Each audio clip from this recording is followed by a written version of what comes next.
As a department, we decided to have a special program dedicated to women, and we saw it fit to bring women leaders like you together as board members to spearhead the program, or to in order to advise and contribute to the program.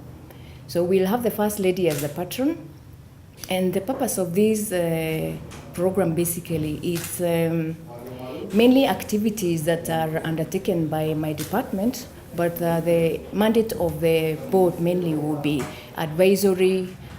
We fetch from your knowledge, interaction, and providing some leadership in the direction of the board as well as the department. Now, the Meru Twaweza program basically has been set up to see to, or to attend to women's issues. We are addressing women empowerment. So our main focus will be mainly to do with financial literacy.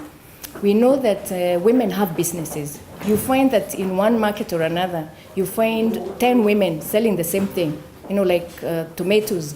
We want to bring to them home for them to understand that the market out there is broad. There are business ideas where you can sell something different from your neighbor and still make market. We also want them to learn the basics, where they understand what profit making is. You find that most of the times you do costing, or they do costing without realizing what it really implies. Someone will go to the market, but they will not factor in transport.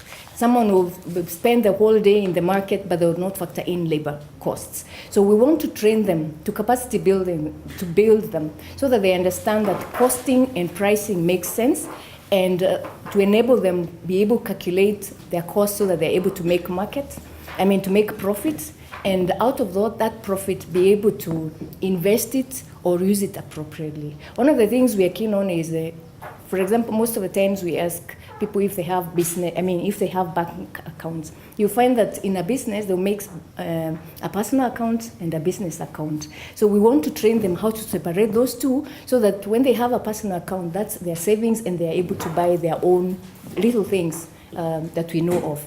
When it's a business account, it's a business account, and they're able to utilize it, whether to broaden or to their businesses, or to reinvest, or whatever it is to make the business work. We have to move together as a society. So this program is intended to empower the women of Meru. And what we mean by empowerment, what we need is to build the capacity of the women of Meru in all aspects. We have said we want to increase the visibility of the women of Meru, both socially. We want to increase their political visibility, and we want to increase even the economic visibility in our society. We want to hear some of the women in Meru are millionaires. We want to hear some of the key leaders in Meru are women.